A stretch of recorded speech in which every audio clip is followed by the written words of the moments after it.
बिस्मिल्लाहिर्रहमानिर्रहीम। 10th class students, आज हम एक्सरसाइज नंबर 2.1 को डिस्कस करने जा रहे हैं। थोड़ी सी लेंथी एक्सरसाइज है, लेकिन इसको बहुत अच्छे तरीके से समझिएगा।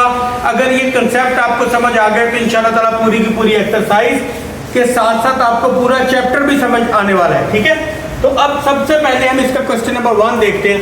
क्वेश्चन नंबर 1 में वो कहता है write in standard form, means you have to write these question in a standard form. सबसे पहले मैं आपको स्टैंडर्ड फॉर्म बता दूं, स्टैंडर्ड फॉर्म होती क्या है। कोई भी क्वाड्रेटिक इक्वेशन है ax square plus bx plus c is equal to 0, यानी उसमें एक क्वाड्रेटिक इक्वेशन में तीनों टर्म्स x स्क्वायर, x और कांस्टेंट तीनों टर्म्स पाई जाएं इज इक्वल टू 0 आ जाए, this is called its standard form. अब ये भी आपको एक इसी तरह क्वाड्रेटिक इक्वेशन दी हुई है, आपने इस क्वाड्रेटिक इक्वेशन को स्टैंडर्ड फॉर्म में लिखना है। देखिए, सबसे पहले जरूरी है एक्स स्क्वायर आपके पास पॉजिटिव होना चाहिए। ठीक है, तो इस साइड पे एक्स स्क्वायर पॉजिटिव पड़ा है, तो मैं इसको इसी साइड पे ही पड़ा रहने देता हूँ।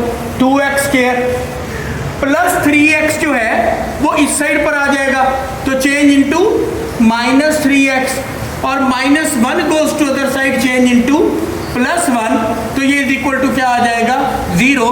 तो ये देखें ax square plus bx plus c, यानी कि ये इसकी क्या शक्ल बन गई, क्वाड्रेटिक फॉर्म बन गई। तो हम इसको क्या कह सकते हैं, it is standard form of quadratic equation. Simple सा सवाल था, सबसे पहले एक्स स्क्वायर फिर x और फिर कांस्टेंट और इज इक्वल टू 0, तो इन दोनों वैल्यूज को उठाकर इस साइड पे ले गया।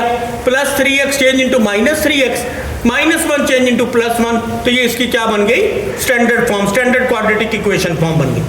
सिमिलरली इसका सेकंड पार्ट देखें। अब ये देखें, ब्रैकेट के जो बाहर है वो 2x है। सबसे पहले ये 2x अंदर मल्टीप्लाई होगा, इससे भी मल्टीप्लाई होगा और इससे भी, तो 2x जब x से मल्टीप्लाई होगा तो इट बिकम 2x स्क्वायर, और 2x जब 1 से मल्टीप्लाई होगा तो इट बिकम 2x।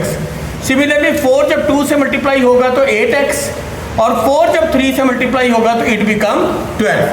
तो अब हमने इसको थोड़ा सा अरेंज करना है। अरेंज करने के लिए क्या करें, एक्स स्क्वायर पॉजिटिव होना चाहिए, इट मीन वो इसी साइड पर पड़ा रहेगा। 2x स्क्वायर प्लस 2x, और ये plus 8x goes to other side, equality के इस साइड पर आएगा, तो ये प्लस 8x किस में चेंज हो जाएगा, -8x, और प्लस 12 इधर आएगा तो किस में चेंज हो जाएगा, -12 में। ठीक है ना जी, तो 2x स्क्वायर, ये दोनों x वाली हैं, एक जैसी टर्म्स हैं, तो -8 में +2 को सब्ट्रैक्ट करोगे तो क्या आ जाएगा, -6x -12 इज इक्वल टू 0। ये इसकी कौन सी फॉर्म बन गई, स्टैंडर्ड फॉर्म बन गई। समझ आ गई। सिमिलरली अब इसका थर्ड पार्ट है। थर्ड पार्ट में वो आपको क्या कहता है, 2x square -4x is equal to 4x plus 7। तो अब हम जो है वो इस सारी की सारी वैल्यूज को, x स्क्वायर इसी साइड पर पड़ा रहेगा, -4x इधर ही, प्लस 4x जब इस साइड पर आएगा तो it change into -4x, plus 7 goes to other side, change into -7 is equal to 0। अब ये भी x है और ये भी x है, दोनों सेम है, तो इनको प्लस माइनस कर दें, -4 और -4 -8। अब बहुत से बच्चे क्या कर देते हैं, माइनस माइनस प्लस। अरे भाई, माइनस माइनस प्लस जो होता है वो मल्टीप्लिकेशन में होता है, ये तो एडिशन और सब्ट्रैक्शन है। तो इसमें -4 और -4 क्या हो जाएगा, माइनस का 8x, और ये -7 कांस्टेंट, तो ये इसकी कौन सी फॉर्म हो गई, स्टैंडर्ड फॉर्म हो गई। सिंपल से सवाल है, बहुत जल्दी करवा रहा हूँ क्योंकि आगे जो लेंथी क्वेश्चन है उसमें थोड़ा सा टाइम जो है वो ज़्यादा लगाएंगे। अब इसी तरह से अगर आप इसका फोर्थ पार्ट देखें, फिर ब्रैकेट के बाहर 4 है, इस 4 को अंदर मल्टीप्लाई कर दें, 4 3 12x स्क्वायर हो जाएगा, और 12x हो जाएगा, और 4 2 8, सिमिलरली 9x स्क्वायर। अब इस साइड पर x स्क्वायर है, ठीक है, तो इन दोनों वैल्यूज को दूसरी साइड पर ले जाएं। जब लेकर जाएंगे तो 9x स्क्वायर अपनी जगह पड़ा रहेगा क्योंकि पॉजिटिव है, plus 12x goes to other side, change into -12x, and -8 change into +8 is equal to 0। तो ये भी इसकी क्या बन गई, स्टैंडर्ड फॉर्म हो गई। ठीक है, हमने standard ax square plus bx plus c वाली फॉर्म बनानी है, तो वो हमारे पास बन गई। अब इसी तरह इसका नेक्स्ट क्वेश्चन देखिए। अब ये थोड़ा ओवर वाला आ गया, ठीक है ना जी। डिनोमिनेटर में यानी कि x है, इधर भी और इधर भी। सबसे पहले तो डिनोमिनेटर को खत्म करें। इस डिनोमिनेटर को खत्म करने के अब दो तरीके, कुछ स्टूडेंट जो होते हैं वो इसी साइड पर एलसीएम ले लेते हैं और इधर भी, और बाद में क्रॉस मल्टीप्लिकेशन कर देते हैं। एक तरीका ये भी है कि आप इसके ओवर में कुछ नहीं तो 1 है, इसके ओवर में कुछ नहीं तो 1 है, 1x इसका आप एलसीएम ले लें। एलसीएम क्या आ जाएगा x, उस x को आप इसके साथ भी मल्टीप्लाई कर दें, उस x को आप इसके साथ भी मल्टीप्लाई कर दें, सिमिलरली x को इससे भी मल्टीप्लाई कर दें और x को, अब ये 2x multiply by x it become 2x square. Similarly ये x से कैंसिल हो जाएगा 1, ये 5x और ये x से कैंसिल हो जाएगा माइनस का 1। अब x स्क्वायर इधर पॉजिटिव है, इन दोनों को उठाकर इस साइड पर ले, ठीक है। जब आप इन दोनों को लेके आएंगे, अब डिनोमिनेटर में इस क्वेश्चन में x आ गया। डिनोमिनेटर को खत्म करने के लिए जो भी डिनोमिनेटर है इसका आप एलसीएम ले लें। जैसे x और x का एलसीएम x ही आएगा, जैसे 4 और 4 का एलसीएम 4 ही होता है, इसी तरह x और x का एलसीएम x ही। अब इस x को तमाम टर्म्स के साथ मल्टीप्लाई कर दें, यानी कि इस x को 2x से भी मल्टीप्लाई कर दें, इस x को 1/x से भी मल्टीप्लाई कर दें, x को 5 से भी मल्टीप्लाई कर दें और x को 1/x से भी मल्टीप्लाई।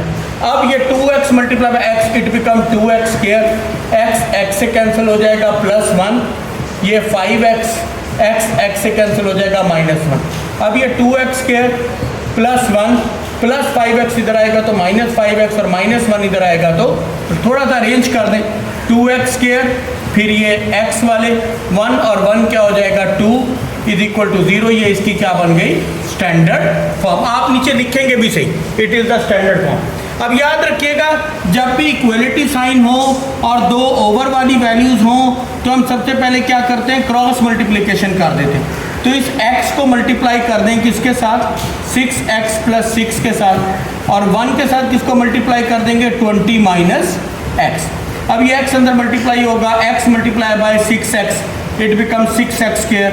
सिमिलरली x जब 6 से मल्टीप्लाई होगा तो 6x, फिर 1 मल्टीप्लाई बाय 20 होगा तो 20 और 1 मल्टीप्लाई बाय x होगा तो x।